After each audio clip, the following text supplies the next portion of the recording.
마태복음 5장 43절에서 48절.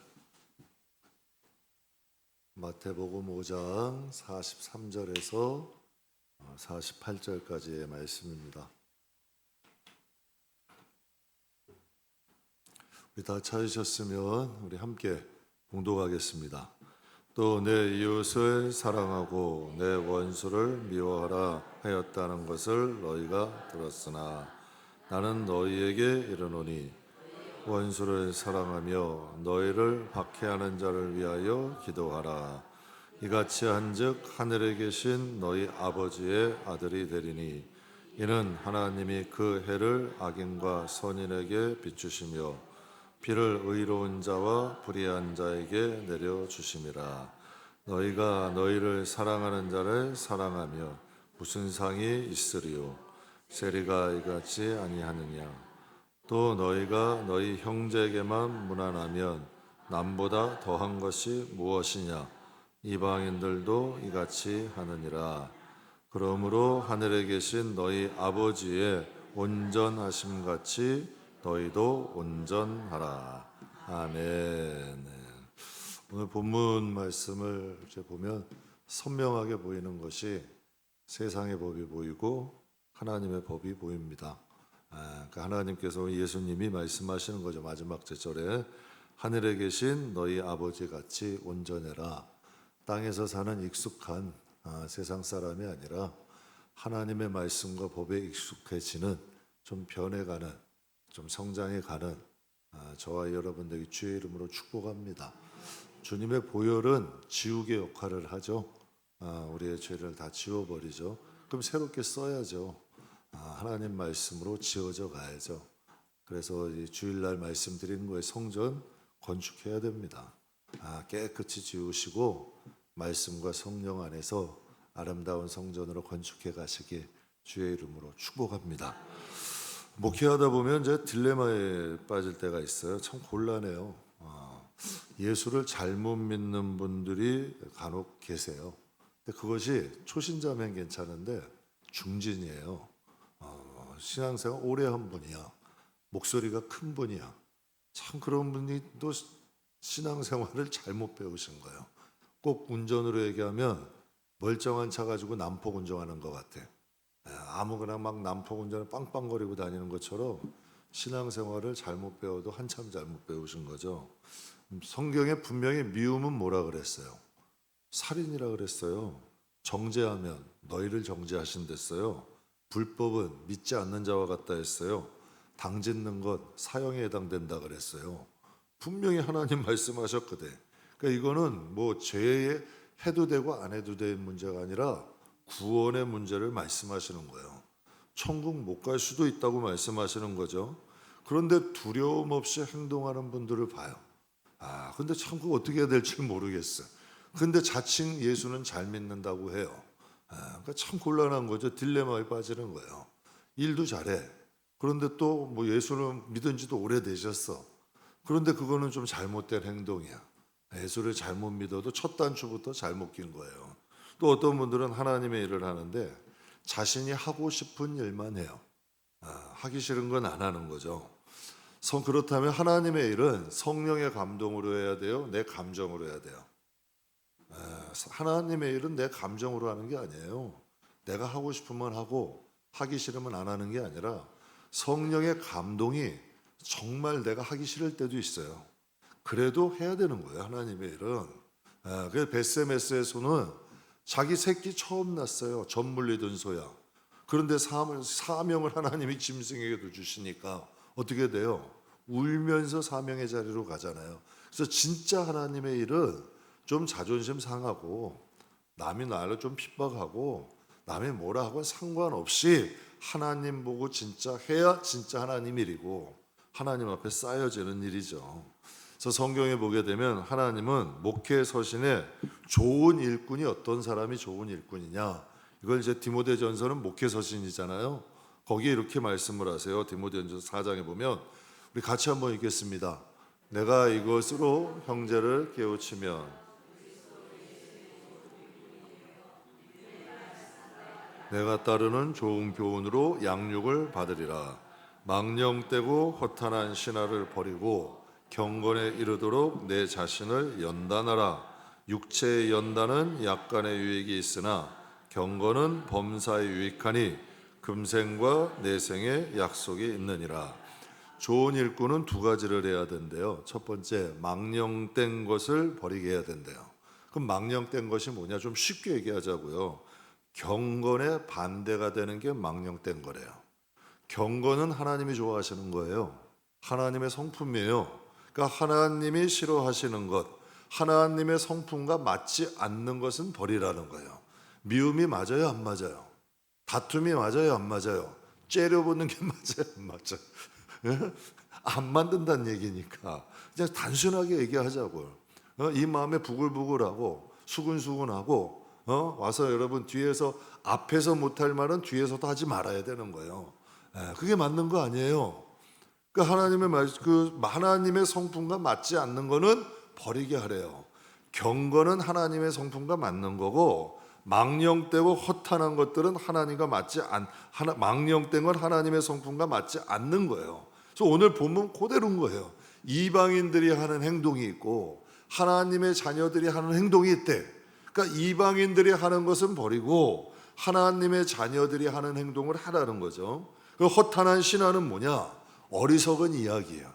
예수님을 믿는데 신화 믿듯이 믿어. 그러니까 성경에 기반이 되지 않는 믿음이요. 그러니까 성경에 기반이 되지 않는 자신이 믿고 싶은 대로 믿는 거죠. 그러니까 진짜 하나님이 좋은 일꾼은 하나님과 맞지 않는 것은 좀 버리게 만들어야 된대요. 그리고 성경 안에서 신앙생활을 하게 해줘야 그게 성경이 좋은 일꾼이래. 그래서 일산에 한 유명한 목사님이 그런 말 했어요. 진짜 살아있는 교회면 그 교회를 다녀서 변하든지 뛰쳐나가든지 두 가지를 해야 된대. 맞는 얘기예요. 그 교회 10년, 5년, 10년 다녔는데도 변하지 못하면 그건 목사의 책임도 어느 정도 있는 것 같아. 제가 이렇게 해보면 그러니까 튀어나가든지 변하든지 둘 중에 하나는 해야 된다는 거예요. 좋은 일꾼은 교인들이 좀 경건해지게 만들어야 돼요. 경건은 뭘까요? 하늘에 계신 아버지의 온전하심처럼 너희도 어떻게 하래요? 온전해지래요. 온전하지 못했던 너희들이 하늘에 계신 너희 아버지처럼 좀 온전해져 가는 거예요. 말씀이 살아있고 성령이 임하는데 어떻게 안 변하겠어요? 어떻게 안 변하겠냐는 얘기예요. 하나님과 맞지 않는 거는 변해져 가죠. 말씀이 살아있고 성령이 임하면 하나님의 말씀 안에서 변해져 가는 거예요. 왜 그런다면 우리가 하나님과 맞지 않는 건 버려야 되고 하나님이 원하시는 경건한 쪽으로 가야 되냐? 성경에 분명히 말씀하셔. 경건에는 금생과 내세의 약속이 있대. 우리가 하나님을 닮는 쪽으로 하나님이 원하는 쪽으로 가야 거기에도 응답이 있는 거예요. 저는 교회가 시시해지는 게 제일 싫어요. 왜 시시해질까요? 왜 응답이 없을까요? 왜 열매가 없을까요? 하나님이 역사하시면 응답이 있어요. 열매 있어요. 능력 나타나요. 근데 하나님 경외함이 없으면 능력 안 나타나요. 하나님이 원하지 않는 건 버리려고 노력해야죠. 그러면 우리의 기도에 능력이 생겨요. 하나님이 역사하시게끔 해. 우리가 능력 있는 게 아니잖아요. 하나님이 일하시게끔 해야 되는 거 아니에요. 그러려면 우리가 하나님 편으로 가야 돼요. 이방인들 편으로 가야 돼요. 당연한 거예요. 이건 굉장히 단순한 거예요. 망령된 건 버려야죠. 하나님과 반대되는 길 가지 말고 성령 안에서 성경 안에서만 신앙생활 한다면 반드시 그곳에는 하나님의 역사와 능력이 나타나는 줄 믿습니다. 우리가 예수를 믿으면 성경에는 하나님 자녀가 된대요. 맞습니까? 네, 맞죠. 예수를 믿으면 하나님의 자녀가 되는 권세를 주신대요. 근데 오늘 본문은 그렇다면 하나님의 자녀는 어떻게 사는 거냐? 그걸 말씀하고 있어요. 여러분 맞잖아요. 예수를 믿었어요. 하나님의 자녀가 되는 권세를 주셨대요. 근데 성경은 통해 말씀하세요. 하나님의 자녀가 가는 길이 있고 이방인들이 가는 길이 있다는 거예요. 우리가 봐야 될까요? 안 봐야 될까요?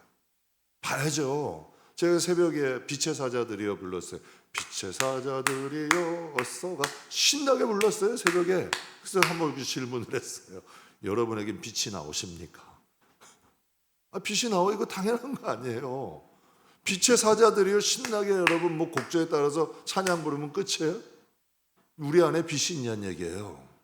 그 빛이 지금 비춰지고 있냐는 얘기예요. 이게 그래야 진짜 살아있는 찬송가가 되죠. 능력 있는 찬송가가 될 수 있는 거 아니에요. 그 가사의 뜻을 무엇인가 알아야 될 거 아니에요. 하나님의 자녀이고 예수를 믿으면 하나님의 자녀에게 되는 권세를 준대요. 그럼 믿는다는 게 뭐냐는 얘기예요. 그 성경은 오늘 본문에 말씀하시는 거예요. 하나님의 자녀들이 가는 길이 있고 이방인들이 가는 길이 있대요. 그럼 우리의 자신을 가만히 한번 살펴봐서 내가 정말 예수를 믿어서 하나님의 자녀들이 가는 길을 가고 있는지, 이방인들이 가는 길을 가고 있는지, 그러면 여전히 우리는 예수 믿는 게 시시한 거고 우리를 보는 많은 사람들에게 전혀 조금 더 감동을 못 주고 살아가는 거예요. 빛이 아니잖아요, 그건. 그 하나님이 오늘 그걸 우리에게 말씀을 주시는 거죠. 그래서 오늘 여러분과 함께 아들의 삶과 이방인의 삶에 대해서 좀 은혜를 나누려고 해요. 성경은 하나님의 자녀를 하나님의 아들, 그래서 이제 좀 쉽게 조금 이제 뭐 쉽게 표현을 하면 영을 아들로 표현을 많이 해요. 우리 마음과 생각을 딸로 많이 표현을 해요. 그래서 성경을 보면 그래서 하나님의 자녀를 하나님의 아들, 그러니까 여러분 육신은 아들이고 육신은 딸이라도 산을 하나 천국 가면 남자 여자가 없잖아요. 그걸 하나님이 말씀하시는 거예요. 우리의 구원받은 하나님의 자녀는 하나님의 아들로 같이 말씀을 하세요. 그래서 오늘 여러분과 함께 아들의 삶은 뭐고 이방인의 삶은 무엇인가 잠깐 좀 은혜를 나누려고 합니다. 그래서 마태복음 11장에 예수님이 직접 이렇게 말씀하세요. 인자는 와서 먹고 마심에 말하기를 보라, 먹기를 탐하고 포도주를 즐기는 사람이요 세리와 죄인의 친구로다 하니 지혜는 그 사람이 행한 일로 인하여 옳다함을 얻느니라. 많은 사람이 예수님을 향하여 뭐라 그랬냐면 저 사람은 세리의 친구다, 죄인들의 친구라 그랬대요. 근데 실제로 예수님은 세리들과 먹고 마셨어요. 그냥 뭐 떡도 마시고 포도주도 마시고 예수님도 같이 그들과 함께 먹고 마셨던 거예요. 예수님이 그들과 함께 친구가 되어 주셨어요. 그리고 예수님은 그들에게 뭐를 하셨을까? 복음을 전하셨어요. 그들에게 복음을 전하셨어요. 그 결과 어떻게 됐나요? 세리 마태는 예수님의 제자가 됐어요. 세리 삭개오는 어떻게 돼요? 자기가 가지고 있는 재산의 절반을 가난한 사람에게 줘요. 자기가 토색한 일이 있으면 4배로 갚겠대요. 하나님 말씀대로 구약에 말씀하신 대로 다 행하겠다는 거예요. 이런 변화가 있는 거예요. 또 예수님으로 말미암아 수많은 죄인들이 구원을 받았어요. 여러분 그렇다 한번 보세요. 가리는 것이 많은 사람은 이것도 안 돼, 저것도 안 돼, 이것도 못해, 이것도 할 수 없어. 가리는 게 많은 사람은 강한 사람이에요, 약한 사람이에요? 여러분이 볼 때 가리는 게 많어. 가리는 게 많은 사람은 강한 사람이 약한 사람이에요. 약하니까 가리는 거예요. 가리는 게 없는 사람은 그만큼 강건하다는 증거죠. 한번 보세요. 세리와 죄인들을 야, 너 그렇게 살면 안 돼, 당신들 나빠, 정죄하는 게 쉬운가요? 아니면 정말 그들에게 가까이 가서 친구가 돼서 그들과 같이 먹고 마시고 그들에게 복음 전하는 게 쉬우냐? 그럼 예수님은 쉬운 길을 가신 거예요, 어려운 길을 가신 거예요? 정죄는 쉬워요. 판단은 쉽다니까. 죄인들하고 먹고 마심으로 얼마나 많은 비방을 받아요. 세리들과 함께 있음으로 예수님이 얼마나 천대와 멸시를 받아요. 그들과 같이 먹고 마시는 것조차도 여러분 솔직히 어려운 일 아니에요. 그러나 그 가운데서 그들에게 복음을 전하고 그들이 하나님을 믿게 하는 놀라운 역사가 있는 거죠. 그러니까 예수님은 쉬운 길을 가신 것이 아니라 그 당시에 감히 누구도 생각하지 못한 길, 제사장들도 생각하지 못한 길, 바리새인들도 생각하지 못한 길, 그 당시에 누구도 생각하지 못한 길을 하나님의 아들이 그 길을 직접 가신 거예요. 그래서 그들하고 친구가 되어주시고 그들하고 같이 먹고 마시고 그들에게 복음을 전해서 하나님의 잃어버린 양들을 하나님 곁으로 인도하신 거죠. 음식이나 환경이나 사람이 가리는 것이 많으면 그만큼 내 몸이 약하다는 거예요. 음식도 가리는 게 아무거나 잘 먹으면 건강한 거잖아요. 환경도 면역력이 약하면 여러분 아무 데나 못 가요. 딱 가릴 때만 가야 돼. 가는 곳에도 다 마스크 써야 되고, 그리고 여러분 정말 그 약한 사람은 사람을 누구나 만나도 쉽게 상처받아. 약한 거예요. 음식도 그렇고 환경도 그렇고 사람도 가려서 하길 이 사람하고 괜히 상처받을까 겁나해. 두려워해. 그런데 여러분 음식이고 환경이고 사람이 가리지 않아. 그냥 편하게 가서 만날 수 있고 먹을 수 있어. 그만큼 강건하다는 거죠. 성경에 보면 예수님은 가리질 않아요. 나사렛도 가요. 사마리아 땅도 가요. 여러분 예루살렘도 가요. 유대인들은 사마리아 땅 안 갔어요. 나사렛에서 어떻게 선한 것이 나올 수 있냐 천대시했어요. 예수님은 가리질 않는다니까. 왜? 예수님이 주님이니까. 예수님이 곧 여러분 생명이니까 가는 곳에도 다 생명을 주시는 거예요. 근데 우리는 생명 있는 곳만 가겠대. 사람을 다 가려. 그만큼 내가 영향력이 약하다는 증거가 되는 거예요. 예수님은 나사렛도 안 가려요. 예루살렘도 안 가려요. 사마리아 땅도 안 가려요. 그러면 사도 바울은 유대인, 이방인, 야만인 다 가렸나요? 가리지 않아요. 유대인도 괜찮대요. 이방인도 괜찮대요. 야만인도 괜찮대요. 당시에 인육을 먹던 야만인도 괜찮다는 거예요. 음란한 도시, 여러분 고린도라는 지역은 음란한 도시예요. 신전도 많아요. 도시 자체가 음란한 곳이에요. 여러분 그런데 가고 싶겠어요? 그런데 그 양반은 거기도 가요. 거기 가서 교회를 세워요. 그리고 많은 사람들을 여러분 또 세웠는데 타락을 해. 그러니까 내가 또 다시 해산하는 수고를 한대. 그래서 다시 그들을 회개시켜요. 그게 고린도 전후서로 나눠져 있는 거잖아요. 이런 역사도 일어나는 거예요. 참 희한한 사람이죠. 이 땅에 오신 예수님의 사명은, 예수님의 사명이 뭔가요? 분명히 성경에 누가복음 19장 10절에 이렇게 말씀하세요. 인자가 온 것은 잃어버린 자를 찾아 구원하러 왔다. 근데 만약 잃어버린 자가 어디에 있었어요? 사마리아 땅에 있었어. 잃어버린 자가 세리야. 여러분 우리 같으면 어때요? 예수 하나님 세리를 어떻게 복음을 전해요? 사마리아 땅 가면 사람들이 날 얼마나 비난할 텐데요. 뭐 이런 생각 안 하겠냐는 얘기예요. 그런데 예수님은 잃어버린 자가 사마리아 땅에 있으면 사마리아 땅 가는 거예요. 여러분 삭개오가 만약 하나님의 잃어버린 양이면 그를 또 가서 복음 전하는 거예요. 가리시는 게 없어요. 그러니까 예수님은 잃어버린다는 양을 찾아서 사마리아 땅도 가시고 세리 삭개오도 만나고 잃어버린 양이 있는 곳이면 어디든지 가시는 거예요. 그래서 제가 그런 생각을 했어요. 설교 준비하면서 예수님이 세리라고 가리고 사마리아 땅이라고 가렸다면 가만히 우리 냉정하게 볼 때 저와 여러분에게 구원의 기회가 왔을까? 우리가 남보다 좀 착한가요? 남보다 좀 뭐 특별하게 잘났나요? 우리에게 그 구원의 순서가 왔겠냐는 얘기예요. 안 가리셨으니까. 여러분은 어떠실지 몰라도 저는 복음을 엄청나게 부인한 사람이에요. 정말 여러분 나 교회 안 간다고도 하고 우리 모친이 금요예배 간다고 얼마나 핍박을 했는데 밥도 안 차려주고 교회 간다고. 그건 남편들이 나는 얘기인데 어디서 배워가지고 못된 것만 배워가지고 그렇게 못살게 굴었다니까 교회 가는 거. 교회 가서 만약에 구역예배 본다고 오면 그렇게 그냥 방문 쾅쾅 닫고 다니고 이게 참 하나님 회개하라 하시나 봐. 다 나오는데. 아니 구역예배 드리면 그냥 들으라고 그냥 문을 쾅쾅 닫고 가는 거야. 그러더니 결국은 하나님께 붙잡혀가지고 목사 됐어요. 참 희한한 일이지. 사랑하는 성도 여러분, 그러니까 예수님이 가리지를 않으시는 거예요. 그럼 우리의 사명은 뭘까요? 사도행전 1장 8절에 하나님 뭐라 그러세요? 오직 성령이 너희에게 임하면 너희가 권능을 받고 예루살렘과 온 유대와 사마리아 땅끝까지 이르러 나의 뭐가 된대요? 우리의 사명은 증인이에요. 누구 증인? 예수님의 증인이에요. 예수님은 살아계시다. 예수님은 부활하셨다. 예수님은 우리의 구원자다. 정말 하나님 나라는 존재한다. 이것을 우리의 말로 인해 증인이 되는 거예요. 그러면 좀 영향력 있는 증인이 되려면, 좀 여러분 발언권 있는 증인이 되려면 어떻게 살아야겠냐는 얘기예요. 우리의 가정에서, 교회에서, 내가 일하는 일터에서 뭔가 내가 예수의 증인으로 살려면 뭔가가 좀 달라야 되지 않겠냐는 얘기예요. 뭔가가 좀 달라야죠. 그러니까 우리의 사명은 가는 곳마다 예수의 증인으로 사는 거예요. 그런데 여러분 가만 보세요. 세리, 죄인, 야만인도 아니야. 그러니까 냉정하게 한번 보자는 얘기예요. 세리도 아니야. 야만인도 아니야. 그렇다고 뭐 감옥 갔다 오는 죄인도 아니야.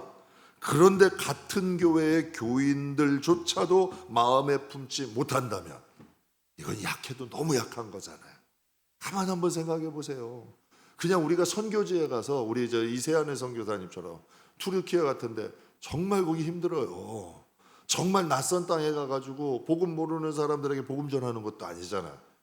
우리는 예수님처럼 여러분 뭐 뺨 맞고 뭐하고 뭐 이런 것, 예수님이 얼마나 천대 멸시 당하고 이단이라 칭함도 받았잖아요. 사도 바울은 막 돌로 맞고 막 매질도 당하고 얼마나 괴롭힘 당했어요. 그런데 여러분 우리가 세례도 아니야, 죄인도 아니야, 야만인도 아니야. 같은 교회 식구조차도 내 마음에 품지 못한다면 약해도 너무 약한 거잖아요. 그렇잖아요. 냉정하게 보면 오늘 본문 말씀만 봐도 하나님의 아들의 길과는 달라도 너무 다른 길을 가는 거 아니냐는 얘기예요. 그래서 이 말씀을 통해서 우리가 보면서 내가 하나님의 자녀의 길을 가고 있느냐를 우리가 같이 한번 살펴보자는 거지. 여러분이 잘 아시는 아시시의 프란시스코 잘 아시죠? 이제 제자들과 함께 불우한 이웃을 많이 도우면서 살았어요. 하루는 마을에서 아주 나쁜 짓을 일삼는 불안당이 찾아왔어요. 근데 그들이 찾아와가지고 먹을 걸 달라 그러는 거예요. 그래서 화가 난 제자들이 그들을 쫓아냈어요.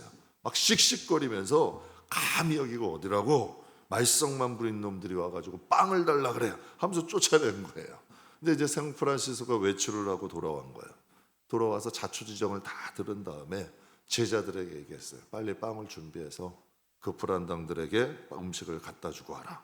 근데 제자들은 이해가 안 됐어요. 자신들이 옳다고 생각한 거예요. 자신들이. 그래서 스승에게 물었어요. 스승님, 우리가 그딴 그들에게까지라도 우리가 자비를 베풀어야 됩니까? 왜 우리가 그들에게조차도 자비를 베풀어야 됩니까? 그때 성 프란시스코가 이런 말을 해요. 근데 제가 참 이 말이 저에게는 목과 같이 박힌 거예요. 성 프란시스코가 제자들에게 이런 말을 해요. 우리에게 주신 사명은 배고픈 사람들에게 먹을 것을 나눠주는 것이지 그 사람들이 어떤 사람인지 판단하는 건 우리의 사명이 아니라는 거예요. 근데 저는 이게 참 마음에 와닿더라고요. 그 사람이 어떤 사람인지는 우리가 그것을 판단할 일은 아니라는 거예요. 그들이 불안당이건 착한 사람이면 배가 고파서 빵을 달라고 왔으면 그 사람에게 빵을 나눠주는 것이 우리의 몫이지 그 사람이 어떤 사람이라고 우리가 판단하는 건 우리의 몫이 아니라는 거예요. 우리에게 맡겨주신 일을 하나님은 우리는 하면 된다. 그렇게 얘기를 하더래요. 우리는 가난한 사람들에게 빵을 나눠주는 것이고 그 사람들이 어떤 사람인지 우리는 판단할 건 우리의 몫이 아니다. 우리는 하나님께서 우리에게 맡겨주신 일을 마땅히 행하면 그것으로 되는 것이다. 근데 저는 이 말을 듣는데 이게 참 마음에 와닿더라고요. 제자들이 그 후에 큰 깨달음을 얻어서 그들에게 음식을 갖다 줬다 그래요. 근데 나중에 훗날에 이 불안당들 가운데 마음의 감동을 받아 몇 명의 사람들이 예수님의 제자가 됐다 그래요. 근데 제가 지금도 목회하면서 의아한 게 있어요. 정말 이제 뭐 기관 사역할 때도 그렇고 지금도 이제 개척 여기서 10년째잖아요. 하면서 그래요. 정말 착해 보여요. 복음이 들어갈 것 같아. 야, 저 사람은 복음만 전하면 잘 들어갈 것 같아. 변해도 막 팍팍 변해. 정말 여러분 바닷가에서 그냥 이끼 낀 차돌맹이야. 이렇게 빠져나가고 저렇게 빠져나가고 분명히 착해요. 진짜 복음 들어가면 보낼 것 같아. 근데 또 어떤 분은요 인상도 별로야. 복음 전하면 괜히 화낼 것 같아. 야단 맞을 것 같아. 근데 이상하게요 인상도 별로야. 복음도 안 들어갈 것 같아. 그런데 복음이 막 콕콕 막 꽂히는 사람들이 있어. 이상하게 변화되는 사람. 전 지금도 잘 모르겠어요. 그래서 누가 하나님의 잃어버린 양인지 모르기 때문에 우리가 만나는 사람에게 복음 전하는 거예요. 우리는 분별이 안 되잖아요. 참 희한한 일. 전혀 기대 안 했던 사람들이 확 변하는 것을 보게 돼. 참 희한한 일이에요. 그래서 인간은 잘 모르겠더라고. 그래서 스 프란시스코의 말이 명언이죠. 우리의 사명은 복음과 그리스도의 사랑을 나누는 것이지 그 사람이 어떤 사람인지 판단하는 건 우리의 몫이 아니다. 그래서 제가 항상 마음에 간직하면서 사역하는 것이 있어요. 하나님이 일단 보내주신 영혼이면 내 스타일이건 내 스타일이 아니건 그 사람이 착하건 망난이건 그냥 최선을 다하자. 어떤 사람이 저에게 잘해주시는 분도 있고 저에게 못되게 하는 분들도 있어. 왜 없겠어요? 정말 잘해주는 분들도 있고 못되게 하는 분들도 있고, 또 눈앞에서 좋은 말 하는 거 있고 돌아가지고 이상한 말이 들리는 분들도 있어. 그러면 여러분, 그것은, 그 얘기는 나에게 잘하고 못하고는 그분과 하나님의 사이잖아. 나에게 잘한다고 잘해주고 나에게 못한다고 막 해야 돼? 그건 그분과 하나님의 상관이야. 내가 상관할 일이 아니라는 거지. 나와 하나님의 관계는 뭘까요? 하나님이 보내주신 영혼이면 하나님 안에서 여러분 똑같이 행해줘야 되는 거예요. 그게 또 내가 우리 하나님 앞에서 행해야 될 일이잖아요. 그래서 오늘 본문 말씀에 보면 45절에 이런 말씀이 있어요. 이같이 한즉, 같이 한번 보세요. 이같이 한즉 하늘에 계신 너희 아버지의 뭐가 된대요? 그럼 이같이는 뭘까?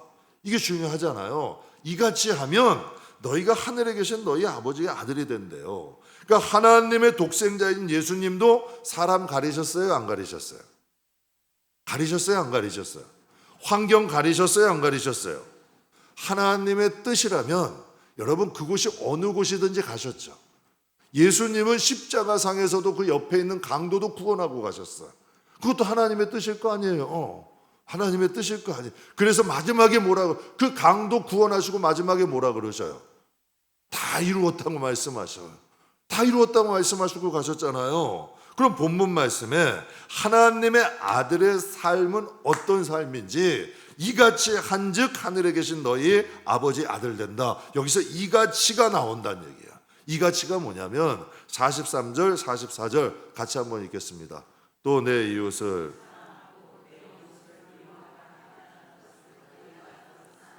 나는 너희에게 사랑하며 너희를 박해하는 자를 위하여 기도하라. 내 이웃을 사랑하고 원수를 미워하라. 이것은 세상의 가르침이야. 사람의 가르침이에요. 이방인들의 가르침이야. 여러분, 눈에는 눈, 이에는 이. 이게 뭐가 나쁘냐는 얘기예요. 나를 사랑하는 사람을 잘해주고 나를 못되게 해서 나도 그 사람에게 못되게 해주고, 그게 뭐가 나빠요? 세상에선 그게 나빠요? 나쁜 거예요? 좋은 거예요? 나쁜 건 아니죠. 세상에서는 굳이 나쁜 일은 아니야. 나에게 잘해준 사람하고 잘 지내고 나에게 못되는 사람 그냥 외면하고 나도 지내 못돼. 그게 세상에서는 뭐가 나빠요? 그런데 하나님이, 예수님이 이렇게 나는 너희에게 이르노니. 세상 사람의 법, 이방인들은 그렇게 살 수 있다는 거예요. 그러나 나는 너희에게 이르노니 너희 원수를 어떻게 하래요? 사랑하래요. 너희를 박해하는 자를 위해 어떻게 하래요? 기도하래요. 이게 쉽진 않죠. 이게 하나님의 자녀들에게 주는 새 언약이에요. 새 계명이에요. 왜 우리는 그렇게까지 해야 될까? 불공평하잖아요. 쉽지 않아요.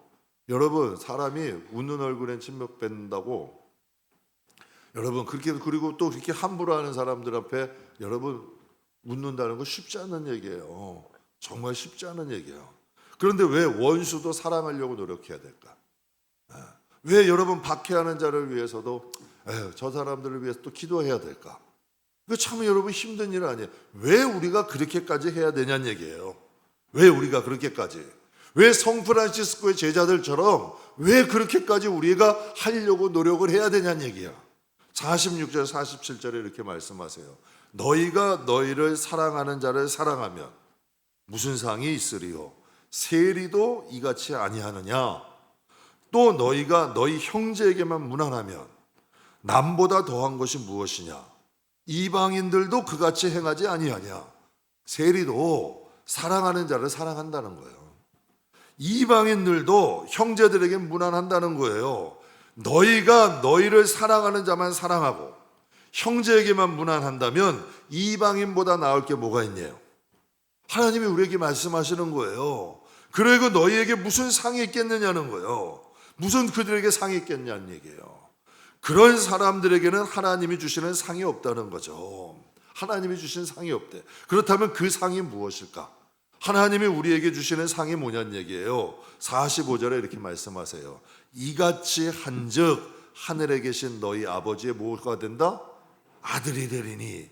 이는 하나님이 그 해를 악인과 선인에게 비추며 비를 의로운 자와 불인 자에게 내려주심과 같다. 하나님께서 그 해를 악인과 선인에게 비추시고 비를 의로운 자와 불인한 자에게 내려주신 것처럼 너희가 하나님을 닮아서 그렇게 행동하면 그 상을 주시는데, 그 상이 뭐래요?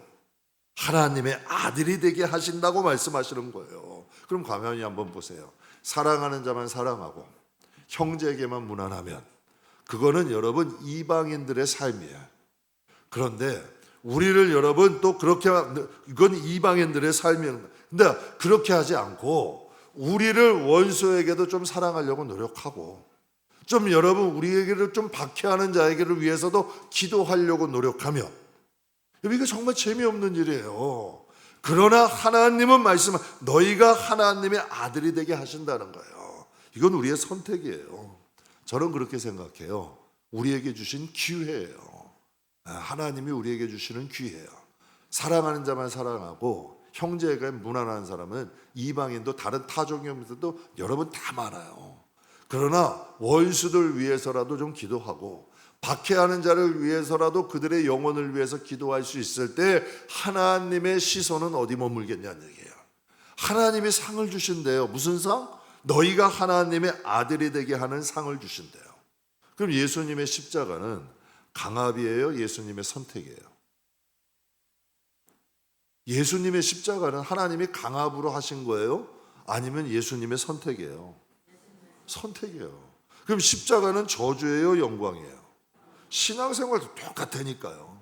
여러분도 가만히 교회 안에서 보세요. 세리와 이방인처럼 신앙생활하는 사람들이 있어요. 그런데 정말 하나님의 아들로 신앙생활하는 사람들이 있어요. 이게 지금 막 뒤죽박죽 돼 있어요. 세리나 이방인처럼 신앙생활하는 사람들이나 여러분 하나님의 아들로 신앙생활하는 사람 다 뒤죽박죽 섞여 있어. 그럼 하나님이 마지막 때 어디에 모은다 그랬어요? 타작마당에 모은댔어요. 그 다음에 뭐 하신대요? 채를 치신대. 그러면 알곡은 안으로 들어오고 쭉정이는 날아가는 거예요. 그럼 분명히 하나님 말씀하시잖아요. 이방인같이 신앙생활하는 사람, 제가 처음에도 말씀드렸어요. 딜레마예요. 정말 딜레마예요. 정말 하나님의 일을 열심히 한다 그러는데 이 마음에 두려움 없이 하나님이 원치 않은 대로 살아가시는 분들이 있어. 그런데 여러분 그거 말씀드려야 되잖아요. 이 세대, 이 세상에 하나님 앞에 서기 전에 제대로 우리 자신을 좀 알아서 이방인처럼 신앙생활하지 말고 세리처럼 신앙생활하지 말고 적어도 하나님의 자녀처럼 신앙생활하다가 우리가 하나님 앞에 가야 되죠. 성경에 보게 되면 이런 말씀이 있어요. 하나님의 자녀는 하나님과 한 영이래요. 한 마음이래요. 한 지체래요. 맞아요? 틀려요? 분명히 너희는 그리스도의 지체래요. 성령의 전이래요. 하나님의 영이나 성령이나 예수님의 영이나 우리 안에 있는 영이나 달라요? 같아요? 동일한 성질을 가져야 돼요. 그게 여러분 우리가 하나님 안에 거하는 거예요. 예수 안에 거하는 거예요. 우리가 원수 사랑하는 거 좋진 않죠. 그러나 조금이라도 시작해 보자고요. 제가 한번 여러분에게 작년에 말씀드렸을 때 작년에 정말 충격적인 일이 있었어요. 저에게는 이제 왜 살다 보면 여러분이나 저나 다 똑같은 거예요. 정말 교회 안의 일이 아니라 저 개인적인 일인데 정말 이 마음에 막 밉더라고. 너무 화가 나는 일이야. 근데 하나님께서 그래도 참 감사한 게 우리가 왜 성령 안에 있어야 되냐면 성령이 내 감정을 컨트롤 해줘야 돼. 그런데 성령에 힘이 없어. 감정이 솟구치는 대로 다사버리면 인간은 여러분 자기 그러면 자기가 다 깨트리는 거야. 근데 감사하게 성령이 컨트롤을 해주시더라고. 네가 쌓아놓은 여태까지의 기도, 네가 여태까지 목회하면서 쌓아놓은 거 지켜라는 거예요. 지키라는 거야. 근데 정말 감사하더라고. 지나보고 나니까 그 일이 맞을까 틀릴까? 맞는 거예요.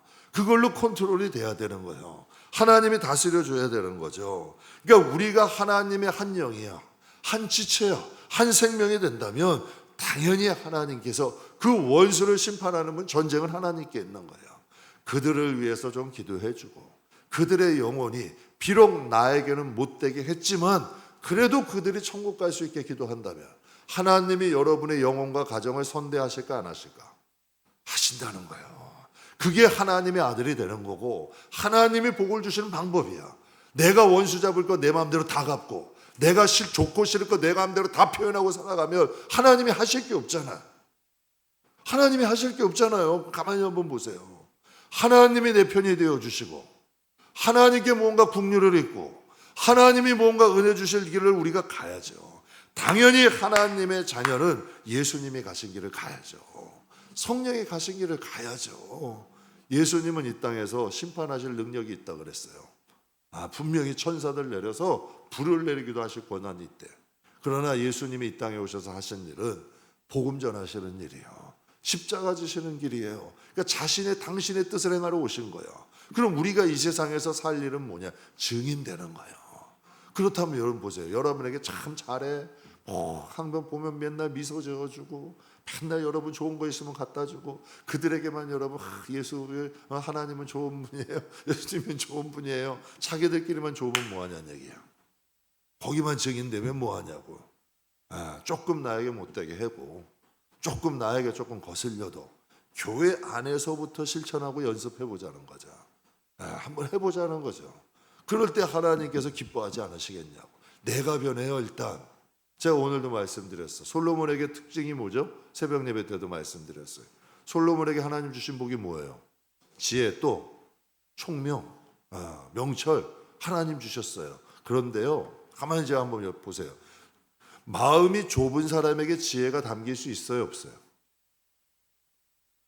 마음이 좁은 사람이 지혜 있을 수 있냐는 얘기예요. 없어요. 마음이 좁은 사람은 지혜가 담길 수가 없는 거예요. 그래서 솔로몬이 받은 복은 지혜가 아니고요, 먼저 바다의 모래알 같은 마음을 주셨어. 마음을 넓히시고 그 위에 지혜를 담으신 거예요. 하나님이 우리에게도 말씀하시는 거죠. 그 힘든 일을 예수님이나 하시는 거지. 왜 우리가 그걸 마음을 같이 가야 되냐고. 여러분 분명히 성경에 말씀하셔요. 우리가 주님이 가신 길을, 그래서 여러분에게 말씀드리는 거예요. 그 사람이 착해서 그 사람이 때문에 하지 말고 예수님 때문에 하시라는 거예요. 하나님 때문에 하시라는 거예요. 그러면은 여러분 우리가 그분의 뒤를 따라가게 되면 그분이 받으신 영광을 우리에게도 주시겠대. 이게 하나님 약속이에요. 여러분 가만 보세요. 제가 목회가 솔직한 얘기로 하는 거예요. 여러분이 좋아서 할까요? 하나님 때문에 할까? 아니 여러분이 너무 좋아가지고 김포에 와서 목회할까요? 아니면 하나님 때문에 이 자리에 있을까? 여러분도 좋아요. 이제 정이 좀 들었어. 정이 들어서 좋은데 먼저 여러분 첫 번째는 뭐예요? 여러분도 그렇게 하시란 얘기야. 신앙생활을 여러분 먼저 하나님 때문에 하시란 얘기야. 그 다음에 여러분 식구들도 정도 그 다음에 하시고. 그래서 하나님의 일은 하나님 때문에 하는 거예요. 세상 속담에도 이런 말이죠. 미운 놈 뭐 주래요? 참 이것도 미운 사람 떡 하나 더 주라고 아니고 얼마나 미운 놈 떡 하나 더 주래. 그래도 미우면 떡 하나 주라는 거야. 제가 어느 저 장기동 사시는 어떤 분이 그러더라고요. 나와서 상담을 해. 목사님, 제가 옆에 가게가 너무 미워가지고 죽겠대.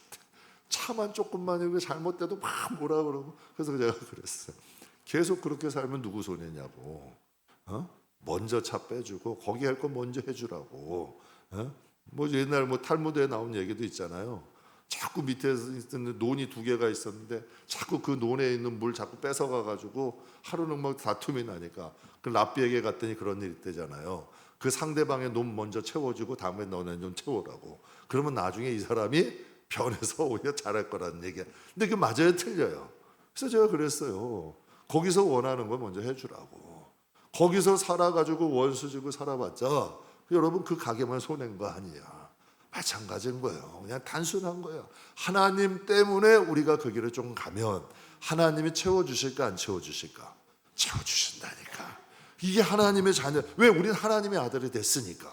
하나님의 자녀가 됐으니까 하나님이 주시는 은혜가 있다는 얘기. 이게 아들의 삶이잖아. 내가 잘나서도 아니고 내가 태생적으로 착해서도 아니고 하나님 때문에 내가 그 길을 가면 복은 누가 주신다? 하나님이 주신대. 그래서 마태복음 5장에 비슷한 말씀이 있어요. 같이 한번 봉독하겠습니다. 화평하게 하는 자는 아멘. 화해 중재하는 사람은 복이 있대요. 그래서 교회 안에도 가만 보세요. 자꾸 찢어놓는 사람은 이건 하나님으로부터 온 건 아니다. 근데 자꾸 붙여놓는 사람은 그건 하나님으로부터 온 거다. 그거 분별하셔야 돼. 자꾸 찢어놓는 거는 걔네가 좋아하는 거고, 자꾸 붙여놓는 건 누가 좋아하는 거예요. 성경에 보게 되면 바울은 하나님의 뜻을 알았어요. 그래서 이방인이고 유대인이고 야만인이고 가르지 않고 하나님의 사랑을 전해. 그리고 자신을 비유해서 이런 말을 해요. 나는 중매쟁이래. 중매. 그래서 고린도후서 11장 2절에 이렇게 얘기해요. 같이 한번 읽겠습니다. 내가 하나님의 열심으로 너희를 위하여 열심을 내노니 내가 너희를 정결한 처녀로 한 남편인 그리스도께 드리려고 중매함이라. 아멘. 바울이 어떤 사람이에요? 포악한 사람이죠. 포악한 사람이에요. 정말 여러분 냉정한 사람이에요. 그런데 그가 주님 만나고 어떻게 돼요? 180도 변한 거예요. 내가 그래서 바울이 내 열심이 아니래요. 하나님의 열심으로 내가 너희를 위해 열심을 낸대. 이 신앙생활은 진짜 이거 하나님이 부어주신 걸로 하는 거예요. 우리가 하나님을 사랑한다 천만의 말씀이에요. 하나님이 사랑하시는 사랑을 부어줘서 우리가 하나님 사랑하는 거예요. 여러분 이웃을 사랑하는 거 뭐 원수를 위해 박해라 뭐 제가 이거 뭐 기독교인이라 통속적으로 말씀드리는 게 아니라 정말 우리가 하나님 사랑하고 내 영혼을 사랑하고 내 가정을 사랑하고 하나님 나라가 정말 믿어지면 이걸 하게 돼. 왜? 하나님이 살아계시니까, 천국이 존재하니까, 하나님이 나에게 갚아주신다는 걸 믿으니까 이 길을 가는 거예요. 그러니까 사도 바울은 천국을 본 사람 아니야. 정말 주님을 담에색에서 만난 사람 아니야. 그러니까 180도 변하는 거예요. 잡아서 붙잡아가지고 결박해서 감옥에 쳐넣고 어떻게 하든지 여러분 사람이 죽는 것도 팔짱 끼고 본 사람이 바울이야. 바울이 스데반 죽을 때 거기서 팔짱 끼고 있던 사람이 바울 아니에요. 그런데 그가 이 하나님 나라를 보고 다메섹에서 예수님을 만나는 180도 변한 거야. 이방인도 괜찮아, 유대인도 괜찮아, 야마인도 괜찮아. 자꾸 예수님과 연결시켜 놓는 거예요. 무슨 열심으로? 하나님의 열심을. 기가 막힌 말씀이잖아요. 그러니까 성경에 사도 바울 같이 하나님의 사랑받은 사람이 어디 있어요? 그러니까 자기 사랑은 자기가 받는 거예요. 가만히 한번 보세요. 여러분이 하나님을 사랑하고 하나님이 여러분을 사랑하시면 여러분의 가정의 기도의 문제들을 하나님 해결 안 하실까? 여러분이 정말 하나님을 사랑하면 하나님이 여러분의 자녀들을 그냥 놔두실까? 여러분 사람들 마찬가지 아니에요. 사람도 마찬가지라니까. 똑같은 마음이잖아. 그러니까 우리가 그런 마음으로 신앙생활을 하시라는 얘기예요. 하나님이 기뻐하실 일을 행하면 하나님은 또 우리의 기뻐하실 일을 행하기 시작하신다. 이게 신앙생활이잖아요. 우리가 그 하나님을 믿고 그 하나님을 만났고 정말 살아계신다고 믿으면 이게 가능한 거예요. 말씀 마무리하겠습니다. 오늘 여러분과 함께 아들의 삶, 이방인의 삶에 대해서 잠깐 은혜 나눴어요. 가만히 이제 한번 생각하면서 신앙생활을 해보세요. 내가 여태까지 정말 하나님을 믿는다고 했는데 오늘 성경을 보니까 아들의 삶을 살았나, 이방인의 삶을 살았나. 교회 안에도 가만히 한번 좀 본보기로 보여주시는 거예요. 이방인의 삶 사는 분들이 계세요. 그런데 아들의 삶을 사시는 분도 계셔요. 그럼 우리가 어떤 삶을 살아야겠냐는 얘기예요. 그래서 마지막에 48절 우리 같이 한번 읽어보죠. 그러므로 너희도 온전하라. 분명히 오늘 본문에 두 가지 예를 딱 들으셨어요. 항상 그렇더라고요. 성경을 보면 이방인들의 삶의 방향이 보여주셨고 또 하나님의 아들이 살아가는 삶의 방향을 보여주셨어요. 그리고 마지막 결론으로 딱 하시는 말씀이 뭐예요? 너희 하늘에 계신 너희 아버지처럼, 아버지의 온전하심처럼 너희도 좀 온전해져라. 하나님이 기뻐하실까 안 하실까? 이게 신앙의 목적이 되고요. 신앙의 길이 한번 돼보세요. 그럼 정말 하나님이 저와 여러분이 영혼이 잘된 같이 범사가 잘 되고 강건하게지는 하나님의 은혜가 임할 줄 믿습니다. 내가 좋아하는 일만 한다면 그건 하나님의 아들의 삶이 아니에요. 하나님이 좋아하시는 삶을 살아야 그게 하나님의 아들의 삶이에요. 그래서 이제는 이방인들이 예수는 믿는데 이방인하고 똑같이 사는 게 아니라 정말 예수님이 살아가신 삶, 하나님의 온전하심처럼 우리도 뭔가 하나님의 아들로서의 삶을 살아가는 증인으로서의 삶, 어느 곳을 가든지 어느 곳에 있든지 야, 저 사람은 예수 믿는 사람인데 예수 잘 믿는 사람이야. 뭔가가 좀 달라. 뭔가가 좀 여러분 다른 정말 예수를 믿는 사람으로서의 모습으로 증언으로 우리의 삶을 조금 더 나타낼 수 있는, 저도 사실 그걸 싸워요. 솔직한 얘기로 말씀드리는 거예요. 그것도 저도 싸우는 거고 천국 가는 그날까지 싸워야 되는 거예요, 우리는. 그래서 이 땅에 있는 동안 우리도 좀 증인의 삶을 살아가고 하늘에 계신 우리 아버지처럼 좀 서로 좀 사랑하고, 여러분 미워하는 것도 힘든 거예요. 정말 미워하는 것도 힘든 거고, 그 사람 데려다 놓고 막 이 사람은 이러니 저러니 해놓으면 뭐해. 진짜 그 성령이 살아계시면 이런 마음도 들더라고. 정말 남 열어놓고 막 남 얘기해 놓으면 그 마음에 그런 마음 안 들어요? 야, 하나님이 나중에 나도 이렇게 이런 모습이 되면 어떠지? 그 대놓고 해놨던 그 사람처럼 나도 그런 입장이 되면 어떠냐는 얘기야. 정말 여러분 하나님 앞에 그러니까 이런 것이 성령이 우리의 마음에 주시잖아요. 그러니까 이방인이 아니라 정말 하나님의 아들로서의 삶, 이제 증인으로서의 삶, 좀 성경에 말씀하신 것처럼 원수를 사랑은 안 돼도 그래도 원수를 미워하지는 말고, 나를 박해하는 사람이 정말 기도가 안 돼도 기도하려고 좀 노력해 보면 무엇이 넓어질까? 여러분의 마음의 그릇이 넓어지는 거예요. 여러분의 영혼이 자라는 거예요.